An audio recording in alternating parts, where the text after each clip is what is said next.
want you to take these few seconds to think about what is the first thing that comes to your mind when you think of Africa?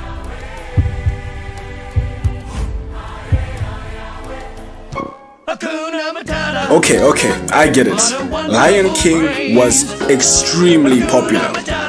But there's a lot more to Africa than just Timon and Pumbaa.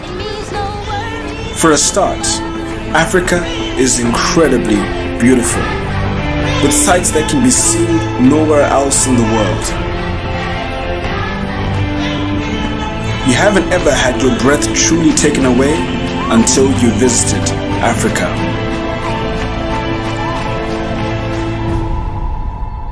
But it's not just the beautiful sights that makes this place so special. What makes it unique is actually its people. Now, while these children may not necessarily be reflective of the diversity of the African people, their smile is consistent with African hospitality, which says that most Africans are not only willing to let you into their homes, but also into their hearts. But another thing that you know about Africa is that, well, we love to dance. We dance at home, we dance at parties, and in many places actually, we even dance at funerals. Oh, and by the way, this dance that you're seeing right now, this is Kizomba.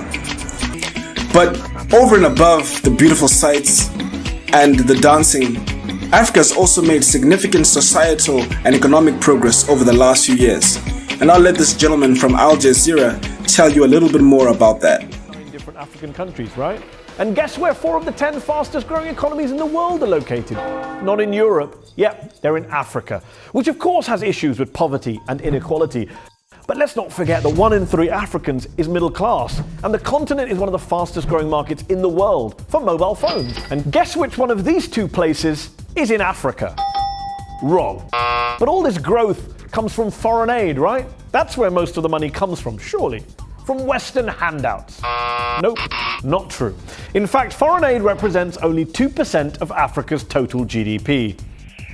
In 2010, Africans living outside of Africa sent more cash back to their families at home than the rest of the entire world provided to the continent in foreign aid. How about the plight of poor African women? Well, the continent has had 7 female presidents. The United States, still waiting, I'm afraid. Meanwhile, Rwanda has the highest proportion of female parliamentarians in the world, 64%. Over in the UK Parliament, it's a record 29%. Okay, so let's try this again. Now when you think of Africa, what's the first thing that comes to your mind? Alright, I get it. It's gonna take a lot more than a few minutes to take away Lion Kings from our heads. But that's okay, because we have an entire week dedicated to African business and culture.